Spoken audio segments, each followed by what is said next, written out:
Mario, Trato, non c'è sta nessuno? Ma Lidia, non ti pare che sia un'imprudenza buono venire in casa mentre non c'è lui? No, che vuoi, non mi importi niente più. Sto stanca, capisci? E se mi vuoi bene, portami via da qui, portami lontano. Va bene, te ne voglio tanto che appena sistemato le mie cose farò quello che Ma vorrai. chi c'è? Sta non è una mamma? Oh, arrivederci signora, dite da Vicentino che ripasserò più tardi. Oh, buonasera donna Concetta. Buonasera. Perché è venuto Sant'Otto? Che voleva? Era venuto per parlare con Vicentino, perché sta meraviglia. Sì, amica figlia mia, tu sei una buona figliola e certo non può permettere che si sparlasse un po' alla noi.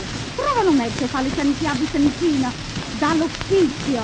Licenziare? No, perché? E perché, sai, Maria è giovane, tu sei bella e certa gente parla. Oh, e io appena giorni paziente che vengono a sfamarsi in casa mia e poi buttano veleno dove vorrei, ma sì papà, no, non so fatta, l'occhio e la mamma non si sbagliano, e i faggioletti dentro all'anima che per figlio ma non ci esiste un'ombra d'amore, mentre io ti voglio bene me, più bene mamma tua, e battagliano sospetto per spazzar la vita. L'avete sputato fuori tutto il vostro veleno, basta, non vi voglio sentire più, Mario resta per dignità mia. Oh, madonna mia! Che sta? Niente.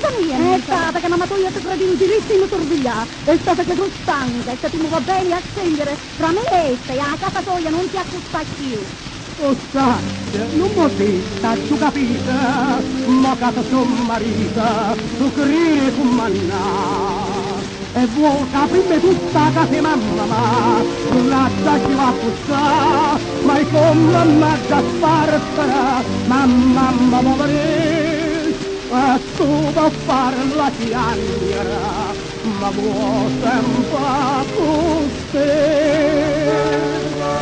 No, tu tutta che ti voglio tanto bene, con tutta che ti sempre di bene, te lascia sì perché ti non rispetta mamma, ma tu non va bene a me. Non me lascio, sono io che me ne vado, io.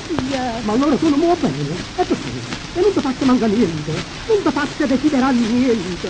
Ma perché ti accusti, guarda, ma mamma che si stretta del carnosoio, sotto fatica senza una lacrima, come si ogni come una creatura. E non mi dici niente. Ma allora tu muovi e come ti accusti forte? Forse va bene, Anate? No, figlio mio. Ho parlato prima, io avete sapere qualche cosa, perché hanno visto a questa parte di me, tu prego, e poi ci vuoi, stiamo guardando con compassione. Mia figlia di mamma la mamma tua, e io che ti sta mettendo veleno di dall'anima. Sì, però che stufo, guarda, distrutto, che stufo, travesti sotto all'uovo. Ma da Riccio, e tu ti parla? Don Vicentino. No, Mario, accelerata, fammi passare. no. Fammi passare No, Riccio. non passa. Voleva bene. No, non sei toccato. Voleva bene, sì, mi è spazzata la vita. Voleva bene, non parla, non risponde più, Lidia, risponde, Maranda, la assassina. Mio